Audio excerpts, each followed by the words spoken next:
በስመ አብ ወወልድ ወመንፈስ ቅዱስ አሃዱ አምላክ ዘለዓለም ሥላሴ። ዝተኸበርኩም አቦታት አዴታት አሕዋት አሃት ከምኡውን ህፃናት ብናይ እግዚአብሔር አምላኽና ፍጹም ሰላም ክብለኩም መፈቱ ከመይውዕልኩም እግዚአብሔር አምላኽና ሰዓት ዚ ዝዕለት ዚ ባሪኩ ቀዲሱ ስለዝሃበና ክብሪ ምስጋና አምልኮት ውዳሴ ካብ ምድር እስካብ ጽርሐ አርያም ለስሙ ይኹን። አምላኽና እግዚአብሔር ዛ ሰዓት ዚኣ ዛዕለት ዚኣ ክንመሃር ቃሉ ክንሰምዕ ካብቲ ዓብይ ጾም እንጅምረሉ ናብዚ ድማ እግዚአብሔር አምላኽና ላብ 40 ሰንበት አብጽሕና እንዮ ትልተረፈ እውን ባሪኹ ቀዲሱ ልከፈጽመና ናይ እግዚአብሔር አምላኽና ቅዱስ ፍቃድ ይኹነና። ከዚ አፍቲ 40 ሰሙን ስለ መጻጉዕ ኢና ክንመሃር። መጻጉዕ ማለት እንታይ ማለት እዩ? ብምንታይ ኸ መጻጉዕ ተባሂሉ ተሰይሙ ዝብል በቲ እግዚአብሔር ዘቐመጦ ኃይለ ቃል ክንመሃር ኢና። እግዚአብሔር አምላኽና ንዓይ ዝናገረሉ አንደበት ንስኻቶም ትሰምዕሉ እዝነ ልቡና መስተውዓል አእምሮ ለኹላትና ቅዱስ መንፈሱ ልክልቀልና ቅዱስ ፍቃድ ይኹነና። ትፈቅድኑ ትህየው ክትድሕን ትደልዶ ዮሐንስ ወንጌል ምዕራፍ 5 ቁጽሪ 6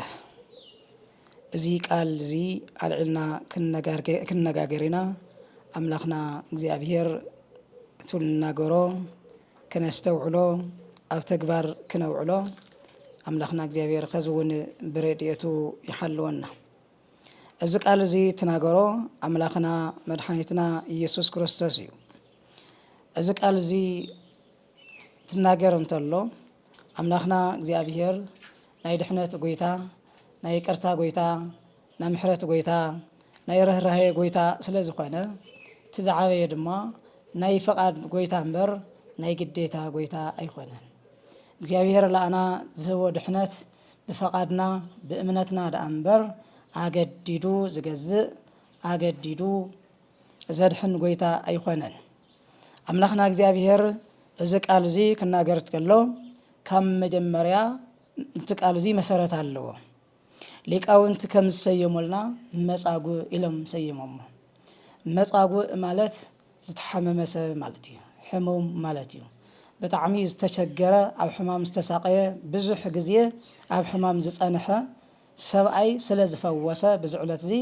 አምላኽና እግዚአብሔር ብኡ ምክንያት ብዙል ዝፈወሰ ሰብ ምክንያት መጻጉዕ ኢሎም ሰንበት ሰይሞሞ ብናይ ቅዱስ ያሬድ አሰያየማ ማለት እዩ። እዚ ካብ ቁጽሪ 1 ጀሚርና እንትርኢ ተለና ከምዚ ይብል ወእምድኅረ ዝ ኮነ በዓሎሙ ለአይሁድ ካብዚ ናይ አይሁድ ድሕሪ እዚ ድማ በዓል አይሁድ ኮነ። ኢየሱስ እውን ናብ ኢየሩሳሌም ደየበ። ኣብ ኢየሩሳሌም ኣብ ጥቃ ኣፍ ደገ ኣባጊዕ ከዓ ብዕብራይስጢ ቤተ ሳይዳ ዝበሃል 5 መመላሰይ ገብላ ዘለዎ ቀላይ ነበረ። ኣብ ኢየሩሳሌም ኣብቲ ቅዱስ ሰሎሞን ዘስርሖ ቤተ መቅደስ ኣብኡ ብዕብራይስጢ ቋንቋ ቤተ ሳይዳ እናተባሃለ ዝፅዋዕ ናይ ኣባጊዕ መሕፀቢ ናይ ኣባጊዕ መሐመሲ 5 ደረጃ ዘለዎ ባሕሪ ነበረ። እቲ ባሕሪ እሱ ድማ ብዙሓት ሕሙማት መፂኦም ኣብኡ ይፍወሱ ነበሩ። ኣብቲ ደረጃ እናደቀሱ እታ ባሕሪ እሳ ኣብ ሰሙን ቀዳመይቲ ሰንበት ድውያን ሓደ ድውይ ብሰሙኑ ትፍውስ ነይራ። እዚኣ ትፍውስ ትላ ድማ መልአክ እግዚአብሔር ካብ ሰማይ ወሪዱ ልታ ባሕሪ ይነኽ እሞ ትናቐነቕ እቲ ቀዲሙ ዝኣተወ ይድሕን ካብ ሓደ ኣይትውስኺ ኣብ ሰሙን ድማ ሓደ ከይተፈወሰ ኣይቀርን ነይሩ። እዚ ምክንያት እዚ ድማ ሓደ ዘይመውሳኻ ካብ ሓደ ላዕሊ ዘይመውሳኻ ብኦሪት ፍጹም ድሕነት ኣይነበረን። ሓደ ከይተፈወሰ ዘይምቕራዩ ድማ ባቦታትና ተኣምር ይሰራሕ ነይሩ እምበር ኣብዚ ግዜ እዚስ ተኣምር ቃሪ እዩ ናይ እግዚአብሔር ድሕነት ቃሪ እዩ ከይብሉ ብሰሙኑ ሓደ ሕሙም ይፍወስ ነይሩ። ኣብዚ ድማ እቶም ድውያን እናምፅኡ ኣብቲ ጥቃ ማይ ኣብ ቀልቀሉ የደቅስዎም ነበሩ። ኣብኡ ናብቲ ማይ ምንዋፅ ዝጽበዩ ብዙሓት ሕሙማት ዕውራት ሓንካሳት መጻጉዓት ይድቅሱ ነበሩ ይብል። ጸጸኒሑ መልአኽ እግዚአብሔር ናብቲ ቀላይ ወሪዱ ነቲ ማይ የናውጾ ነበረ። እቲ ቀዲሙ ወሪዱ ኣብቲ ማይ ዝተናወፀ ማይ ዝኣተወ ካብ ኩሉ ዘለዎ ሕማም ይሓዊ ነበረ ኣብኡ ድማ ካብ ዝሓምም 38 ዓመት ዝገበረ ሓደ ሕሙም ሰብኣይ ነበረ ኣብዚ ነስተውዕል ሕማም ካብ ዝጅምሮ 38 ዓመት ሙሉእ ኣብ ዓራት ተጣቢቁ ኣፍታ ማይ ኣፍታ ደረጃ ካብ ዝድቅስ ብዙሕ ዝገበረ ነገር ግን ፈውሲ ዘይረኸበ ሓደ ሰብኣይ ነበረ ኣብዚ ሰብኣይ እዚ ድማ ኢየሱስ ክርስቶስ ናብኡ ቅርብ ኢሉ ኣብ ዓራቱ ደቂሱ ምስ ረኣዮ ነዊሕ እዋን ሕማሙ ፈሊጡ ክትድሕን ዶ ትደሊ ኢኻ በሎ ርእሰ ትምህርትና እዚ እዩ ክትድሕን ትደሊ ዶ ክትሓዊ ትደሊ ዶ ኢሉ ጠይቆ ይኹን ዳ እምበር እቲ ሕሙም ጎይታይ እቲ ማይ ምስተናወፀ ናብቲ ቀላይ ዘውርደኒ ሰብ የብለይን ኣነ ክሳዕ ዝኸይድ ድማ ካሊእ ቀዲሙ ይወርድ ኢሉ መለሰሉ ኣብ ሰባት ተኣማሚኑ ስለ ዝነበረ ናይ ሰባት ደገፍ ናይ ሰባት ሓገዝ ናይ ሰባት ርዳእታ ይፅበ ስለ ዝነበረ ነገር ግን ን38 ዓመት ሙሉእ እንትድቅስ ሓደ ሰብ እኳ ላፍታ ባሕሪ ኣውፅኡ ኣብኣ ሕፂኡ ከድሕኖ ዝኸኣለ ኣይነበረን ንኢየሱስ ክርስቶስ ድማ ኣነ ላብዚኣ ክወርድ ሓደ ሰብ እኳ ከድሕነኒ ላፍታ ማይ ከውርደኒ ዝኸኣለ የለን ከመ ገይረ ክድሕን በሎ እዚ ትብንተሎ ኢየሱስ ክርስቶስ ምስእሉ ክተሉ ናይ 5 ዕዳጋ ዝኣኽሉ ህዝቢ ይኽተልዎ ነይሮም ካብኣቶም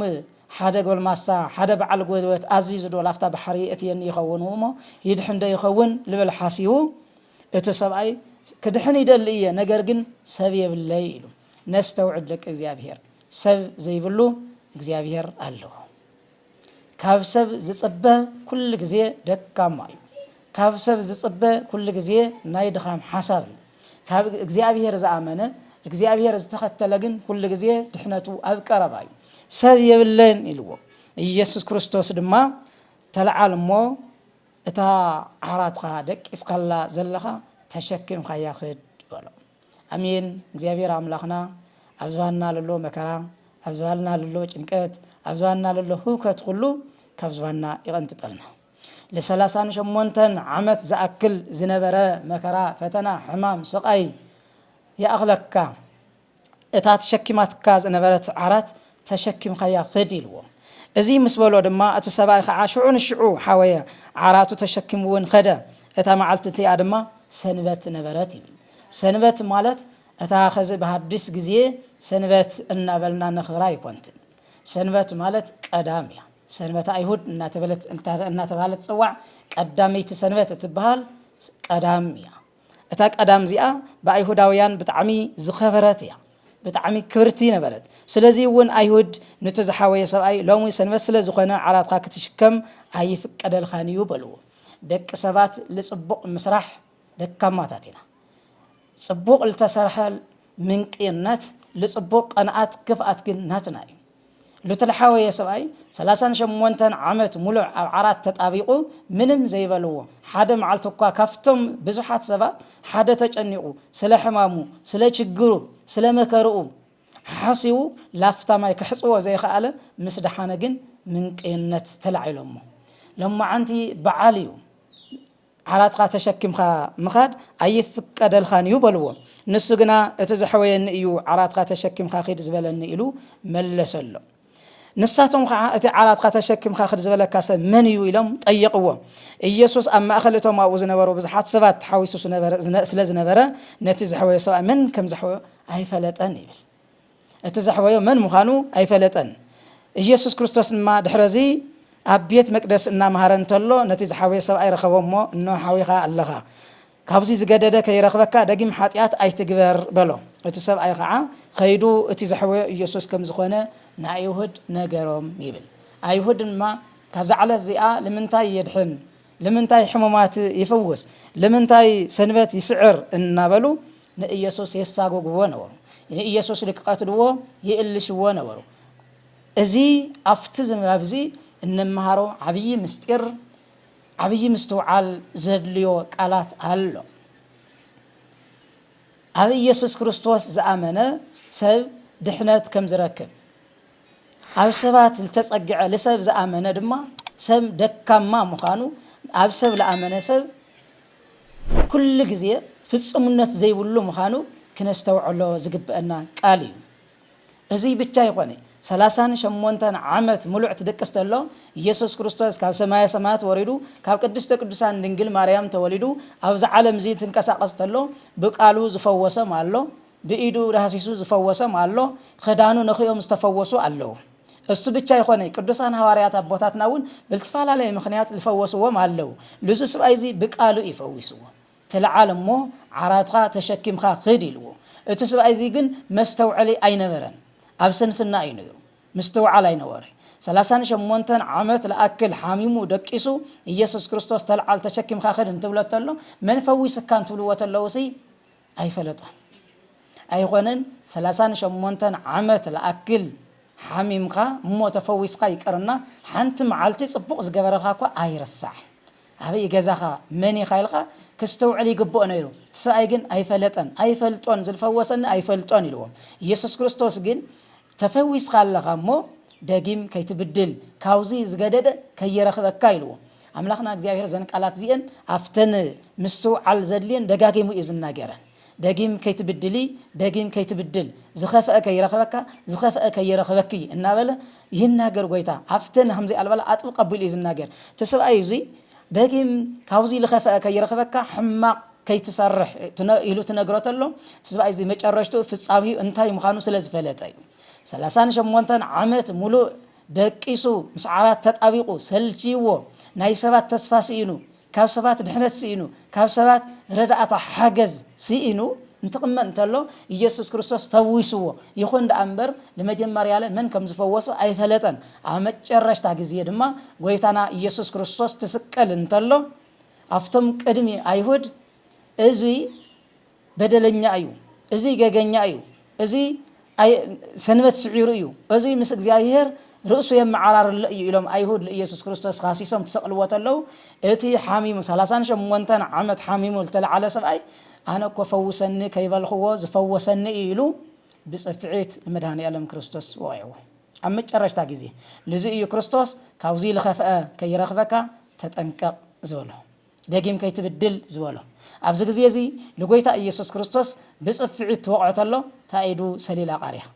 بمدر زي خونس بسمايون قدعات الله لزيو دقيم كي تبدل دقيم حاتيات كي تسرح لولو ازي بتشاي خوني كي تدحن تدلديخا رأسة مرتنا كي تدحن تدلديخا انتولات الله فتصامي أوري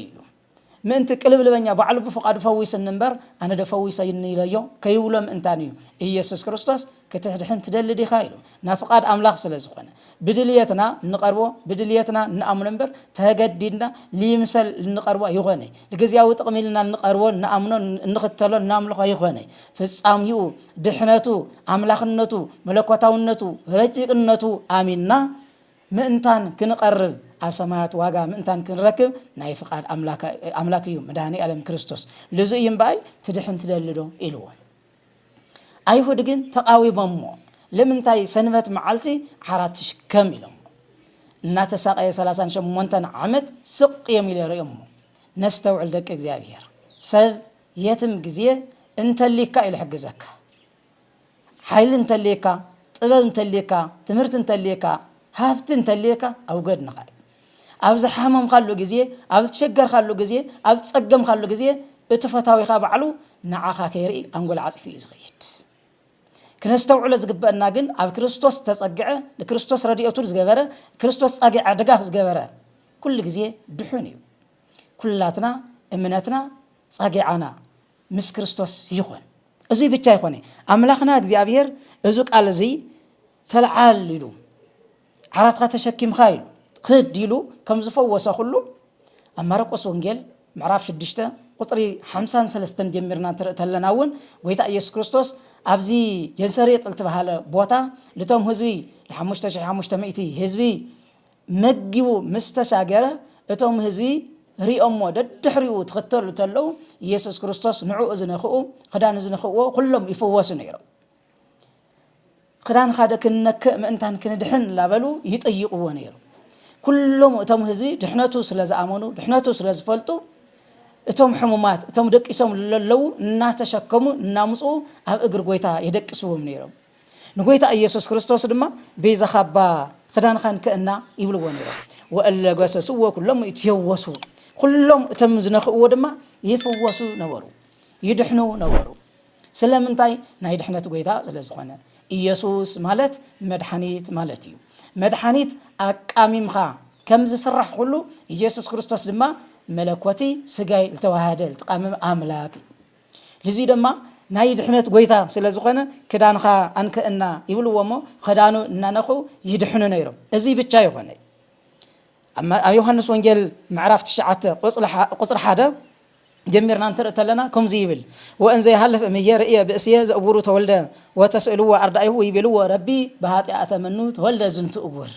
امن قدنا حلفه حدا سبعي عين سور خوينو التولد سبعي رخبه لጭራሹ ናይ عين ቅርጺ ኣብ ግንባሩ ዘይብሉ ማለት እዩ ናይ عين ቅርጺ ዘይብሉ እዚ ድማ እቶም ደቀ መዛሙርቱ ጎይታ እቱ ሰብኣይ እዚ بحاتياتو ديو همزي خوين لله بناي ولد حاتيات يلم طيقومو ኢየሱስ ክርስቶስ ግን ከምዚ ክብል ይመልስለው እሱ አይበደለን ወለዱን አይበደሉን ታማ ናይ እግዚአብሔር ተአምራት ናይ እግዚአብሔር ኃይሊ ናይ እግዚአብሔር ክብሪ ክግለጽ ስለስተደለ ከምዚ ተወሊዱ ይሉ እዚ ምስኾነ ድማ እቱ ሰብአይ አነ ናይ ቦይ ስራሕ ክፍጽም የመጽየ ናይ ድሕነት አምላኽ ኢሉ ኢየሱስ ክርስቶስ ናብ ምድሪ እንትፈለሞ በመራቁ ጭቃ ለብሱ አይኑ ቅርጽ አውጻሉ በተጨቃ ቀበኦ አይኑ ደማ ቦግ በላ አሜን እግዚአብሔር አምላኽና ልብና በጭንቀት ጸልሚቶ አለሞ ይብርሃልና ኣብ ጭንቀት አኸፋት አመከራ በሐሳብ ተጨናነቅና ለናሙ ምሕረቱ ብዙሕ ይቅርቱ ብዙሕ ናይ ምሕረት ጎይታ ናይ ይቅርታ ጎይታ ናይ ርህራሄ ጎይታ ደቁ ዝፈቱ ርህራህ አቦ ይሞ እግዚአብሔር አምላኽና ጭንቀትና ይወግደልና ስለዚህ በጭቃ ቀቢኡ አድሐኖ ለዚ ይምባይ አቦታትና አዴታትና ንሕና አሕዋትና አሓትና አቤት ጸሎት አቤተ ክርስቲያን መጽና ጸበል ንቀበኦ እምነት ንቀበኦ ክርስቶስ አምላኽና በዘረአና ክርስቶስ አምላኽና በዝገወረ ኃይሊ ክርስቶስ አምላኽና አሚንና አይና እዚ እናተቀባአና ንፈወስ ሓደ بزي مستوعلم بزي مردኦም بزي مأمانو ጭቃስ حمدس لعين يطفئ انبر حمد يدحن يبلو ነገር ግን እግዚአብሔር አምላኽና እሱ ሁሉ ዘካአሎ በቲ عيني لعين حمد حماماي ጸርዮም አይስማዕሙይ ነገር ግን ኢየሱስ ክርስቶስ ሁሉ ይልካአሎ አምላኽ ስለዝኾነ በጭቃ አይነብሪሁ ለዚ ይምባይ ናይ ፈውሲ ጎይታ ናይ ምሕረት ጎይታ ናይ ይቅርታ ጎይታ ለዚዩ ክትድሕን ትደልዲኻ ኢሉ አውዚውን እቶም ወለዱ እቶም ቤተሰቡ ለቱ አይኑ ዝድሓነ ሰብአይ ሃሜልኻ ድሕንኻ ኢሎም ጠይቆም ሓደ ኢየሱስ ተባለ አይነይ ፈዊስኒ በጭቃ ገይሩ እንትፍታፎ አብክዑ ለቢሱ በጭቃ ፈዊስኒ ኢሉ እዚማ ትምንቅነት እቲ ጽቡቕ ሰርሕ ተለኻ ኩሉ ግዜ ፈተና አሎ ኩሉ ግዜ ምንቅነት አሎ ሕማቅ ዝሐስ ኩሉ ግዜ ጽቡቕ አይጥዕመን ለዚ ደማ ከመይሉ አይኸውንን ኢሎም አይኸውንን መጀመሪያውን ወለድኻ እዮም ሓስዮ መንበር ዕውር ኮይንኻስ አይተወለድኻን ኢሎም ላለምን ለብዙሕ ዓመታት ልፈልጥዎ ዝነበሩ እስኻስ ዕውር ኮይንኻ አይተወለድኻን ኢሎም አነ ከመኡ ኢለ ተወሊደ አይርኢ ነይረ ከዚ ሃም ዝፈወሰንማ ሃም ዝረአኹ ይፈልጥ ኢልዎ ለወደዱ ጸዊዖም ነጊሮም ለወለዱ ጥይቅዎም ተለው እዚሲ ዕውር ኮይኑ ዲ ተወሊዱ ወይስ ከዚ እዩ አይኑ በሪሁ ኢሎም ለዋዕሉ ጠይቅዎ አሕና ዕውር ኮይኑ ሃም ተወለደ ንፈልጥ ምን ከም ዘድሖነ ግን አይንፈልጥ ኢሎም ስለምንታይ ፈሪሖም አይሁድ አዋጅ አውጽዮም ነይሮም ኢየሱስ አምላኽ እዩ ዝበለ ኢየሱስ መድኃኒት እዩ ዝበለ ገዝኡ ክቃጸል እዩ ንብረቱ ክዝረፍ እዩ ልብል ቃል አውጽዮም አዋጅ አውጽዮም ስለዝነበሩ አይሁድ እቶም ወለዱ ፈሪሖም ተጨኒቆም ለዋዕሉ ርእሱ ይኽእል እዩ ርእሱ መልሲ መምላስ ይኽእል እሞ ለዋዕሉ ጠይቅዎ ኢሎም መልሶም እቲ ሰብኣይ ድማ ምን ይፈውስካ ኢየሱስ ፈውስኒ ኢልዎ እስማ ክፈውሳ ይኽእል እዩ ኃጢአተኛ ሰብማ ከድሕን አይረእኹ ኢልዎ ምስውን እዚ ሰብዚ ኃጢአተኛ ክኸውኒኦ ትልዎ ተለው ዘይረእኹም ዘየስተውዕልኩም አይትጻረፉ ሕማቅ አይትናገሩ ኢሉ መልስዎ ኣብ ቅድሚኦም ማለት ስለዚህ ደቀ ሰባት ጽቡቕ ትርኢ ተለው ጽቡቕ ትሰምዑ ተለው ምንቅነት ልማድና እዩ ከፋት ልማድና እዩ ኩሉ ነገር ክነስተውዕሎ ዝግበአና ግን ናይ እግዚአብሔር ድሕነት ናይ እግዚአብሔር መድኃኒት ናይ እግዚአብሔር ጸጋ ኣብ እምነትና እዩ ዝምስረት እግዚአብሔር ከድሕነና እግዚአብሔር ክፈወሰና እምነትና ጽኑዕ እንተኾይኑ አምላኽና እግዚአብሔር እዚ ፈውስ እዚ ብቻ ባዕሉ ጥራሕ ኣይኾነን ለቦታትና ሐዋርያት እውን እትጸጉ ዓዲልዎም እግዚአብሔር ብልተፈላለየ ምክንያት የድሕን ብልተፈላለየ ምክንያት ይገስጽ ብልተፈላለየ ምክንያት ምልክት ይኸውን እግዚአብሔር አምላኽና ልቡናና ከብርህና ትደልተሎ ለኩሉ ነገር ለአና ብዝርደአና ቋንቋ ለአና ብዝርደአና ምልክት የርእየና ኣብ ግብረ ሐዋርያት ምዕራፍ 3 ቁጽር 1 እንተርኢና ጴጥሮስና ዮሐንስ ናብ ቤተ ጸሎት ኣብ 9 ሰዓት ጸሎት ክገብሩ ላብ ቤተ ምኩራብ ተኸድተለው ሓደ እግሩ ለማስ ዝኾነ ምኻድ ዘይኽእል ሕሙም ኣብ ኮይኑ ዝልምን ረኸው እንተሓልፉ ተለው ድማ ካብ ሰብ ይጽበ ይልምን ስለ ዝነበረ ለዮሐንስና ለጴጥሮስ ለሚንዎም እሳቶም ድማ ግልጽ ኢሎም ሪኦም ነገር ግን ዝዋሃብ አይነወረም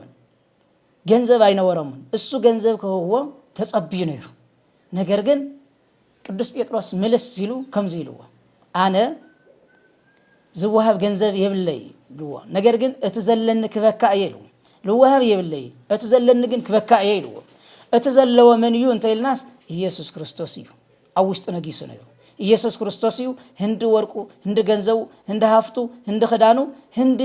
ልደልዮ ነገር ሁሉ ዝኾነሉ ኢየሱስ ክርስቶስ ዝበሃል አምላኽ እዩ ሃፍቲ ሒዙ ነይሩ ቅዱስ ጴጥሮስ ስለዚህ ካብ ዘለኒ ክበካ ኢልዎ እታ ዘላት እነዚያ እያ باسم ኢየሱስ ክርስቶስ ተልዓልሞ በእግርኻ ኸድ ኢልዎ ክርስቶስ ይቅርና አቦታትና ሐዋርያት በቃሎም ምፍዋስ ይኽእሉ ነይሮም ተልዓል ንዓናይ በእግርኻ ኸድ ኢሉ የማን ይድሒዙ አተሲኡ ድሕሪኡ ድማ ምስአቶም ላፍቲ ቤተ ምኩራብ ምስኸደ እቶም ህዝቢ አድኒቆሞ እንደዚህ ለአክል ጸጋ ተዋይዎም ዚአቶም አማልክት ሰባት መሲሎም መጽኦም ናምበር ሰባት ይኾኒ ኢሎም አድኒቆሞ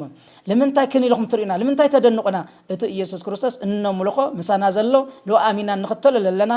ዝወረደ ዝተወለደ ወልደአው ወልደ ማርያም መድኃኔ ዓለም ክርስቶስ ኮ ይፈውስ በለሎ በስሙ ይናድሕናዮ ኢሎም ስለምንታይ ኢየሱስ ክርስቶስ እንድሕር አሚንኻ ኢየሱስ ክርስቶስ ባዕሉ ለአኻ መፈዋስ ይቅርና እስኻውን ክትፈውስ ይገብር እግዚአብሔር ክብር ምስጋና ንስሙ ይኹን እዚ ብቻ ይኾነ ኣብ ግብረ ሐዋርያት ኣብ ምዕራፍ 5 እንተሪእናውን ቅዱስ ጴጥሮስ ሊቀ ሐዋርያት ተዋሂብዎ ዘሎ ጸጋ ተዋሂብዎ ዘሎ ክብሪ ዓብይ ቅዱስ ጴጥሮስ ኣብ ዝኸደሉ እቶም ህዝቢ እሰውሉ ኸደሉ ጽላሎት ኣብቲ ምሸት ከባቢ ኣብቲ ናይ ቅዱስ ጴጥሮስ ጽላሎት ዝዓረፎ እቶም ሕሙማት ደርዲሮም ይቐምጥዎሞ ካብ ኸዳኖም ሓሊፉ ካብ ቃሎም ሓሊፉ ካብ ኢዶም ምድህሳስ ሓሊፉ ብጽላለቶም ይፈውሱ ነይሮም ኣቦታትና ቅዱስ ጴጥሮስ ብጽላለቱ ሕሙማን ይፈውስ ነይሩ ብጽላለቱ ሕሙማን ይፈውስ ነይሩ ويامصو دويانا باراتات ويانبروا مهاو كما يصهم صلالته لبيطرس وسو يحلف ويتوسو امدويهم ويمصو بزان ما يقول ادم زي يروساليم ناي مشيت صلالات نويح يمو من تر بزحات بحاده غزي كفوس بيطرس ابز خدلو افت صلالته لعلو ترب لهم زحومات يدقسوا بعارات الناس تشكم كاب يروساليم اكباب اورجاتات بملؤ سوسيهم لافتي قدوس بيطرس زلو ان حلفوا يقمطوا منيرهم لمنتاي كفوسوا منتان بእግዚአብሔር ዘአምን ሰብ ንዚ ለአክል ጸጋለው ንዚ ለአክል ድሕረት አለው ንዚ ለአክል ፈውስ አለው ስለዚህ ይምባይ ክትድሕን ትደልዲኻ ዝበለ ኢየሱስ ክርስቶስ ናይ ፈውስ አምላኽ ናይ ድሕነት አምላኽ ስለዝኾነ ናይ ጸጋ አምላኽ ስለዝኾነ እዚ ብቻ ይኾነ ቅዱስ ጴጥሮስ ቅዱስ ጳውሎስ ኣብ ግብረ ሐዋርያት ምዕራፍ 19 እንተ ተመልክትናውን ቅዱስ ጳውሎስ ውን በኸዳኑ ይፈውስ ነይሩ ኸዳኑ እናተኻፈሉ ኣብ ልሞተን ተቀመጥዎ የድሕን ኣብ ለሐመመን ተቀመጥዎ ውን ይፈወሱ ነይሮም ሕሙማን ክርስቶስ ናይ ድሕነት ጎይታ እዩ ክርስቶስ ናይ ቅርታ ጎይታ እዩ ቅዱስ ያዕቆብ ውን በመልእክቱ ከምኡ ኢሉ ኣብ ምዕራፍ 5 ቁጽር 13 ከባኻቶም ዝሐመመ እንተልዩ ናይ ቤተ ክርስቲያን ቀሳውስት ካህናት ይጸውዕ እሳቶም ጸሎት ጸልዮም ብቅብኢ ይቅብእዎሞ የድሕን ክድሕን እዩ ጥራሕ ካብ ሕማም ምድሓን ዘይኾነ ካብ ኃጢአት ውን ይፈወስ እዩ ደቂ እግዚአብሔር በእምነት ልጸለለናዮ ጸሎት በእምነት ዘቅረብናዮ መስዋዕት በእምነት ለቅረብናዮ ናብ እግዚአብሔር ልመና ድሕነት አለው ክብር አለው ጸጋ አለው እዚ ናይ ቦታትና ታሪክ ናይ አምላኽና ታሪክ እዚ እንድሕተናገርና አንሕናኸ ንድሕን እንደልዶ ንፈወስ እንደልዶ ካፍቲ ዘሎ መከራ ካፍቲ ዘሎ ጸበባ كابزولو تجر كن ندحن ندللو ندحن ندل خويننا نفاقر ندحن خويننا دحنات ندحر زلينا خوينو يقرتان نحتات يقرتان نبهال دحنات ندحر ندل خويننا أبيت أملاخنا مسينا وريقنا ننبع دحنات ندحر ندل خويننا سونتنا بصوم نقصع دحنات ندحر ندل خويننا كاب زموت نرحق كاب صلء نرحق كاب عبدان نرحق كاب ጭፈራን نرحق كاب خفات كاب تنكل كاب متلال كاب مچبربار نوصا እርስ በርስና ካብ بخفو عين مرأي نوصا ناي دحنت ጎይታ ከድሕነና ناي فوس ጎይታ ክፈውሰና ناي محرات أملاخ كمحرنا ناي قدسنا ጎይታ قدسنا ناي كبر أملاخ أو كبر كقمطنا دحنت ندحر ندل خوينا سب كمانا زبل سب كله نفته يتم يحل يتم يخون يتم يملخ سب بمخان متن نخبره نحجزه اسبسنا نردادا نتحجاجز صلوات نفته أبوتاتنا قريبنا نا أملاخ حقي نا أملاخ تأساس نا أملاخ من قدي نا أملاخ نخدو لنا من قدي بهمي من قدي كندحن كنخدهم لنا أبوتاتنا نطيب أبيت أملاخنا مسئنا نقرب انت صومنا انت صلنا انت سجدنا نجرجن قربان تزيبلو مأسر يبل كلنا صرحنا أبيت أملاخ مسئنا قدوس قربان قدوس سجو كوردم تزيبلعنا تزيتتنا هواتي اللي سلامنتاي زبلع سجاي وساتي دمية يهلو مسليه وأنا هي يهلو مسليه سجاي زبلع دمي الستة نزل عالم هو تعلو أنا مسؤول كنبريه السون مساي كنبريو تباهيلو تصحيف النايو أمي يوحنا سونجيل ما عرفش تشته لزي ينبعي تدحنس تدلديها زبلنا أنحنا ندحن دحر ندل خويننا أملاخنا أجزاهير بزمهرنا أملاخنا أجزاهير بزجلت لنا مستير مسيو بزستمهرنا بزرأينا أمنت بزخويننا እርስ በርስና ተፋቂርና እርስ በርስና ተራዳዲና እርስ በርስና ተሓጋጊዝና እርስ በርስና ሓወይ ሓፍተይ ኣቦይ ኣደይ ተባሂልና ለቤት ኣምላኽ እንድሕር መጺና ናይ ይቅርታ ጎይታ እሞ ድሕነቱ ክልግሰልና እዩ ፍቅሩ ክልግሰልና እዩ ይቅርቱ ከበና እዩ ስለዚ ትድሕን ትደሊ ዲኻ ዮሐንስ ወንጌል ምዕራፍ 5 ወጽሪ 6 ወስብሐት ንእግዚአብሔር አሜን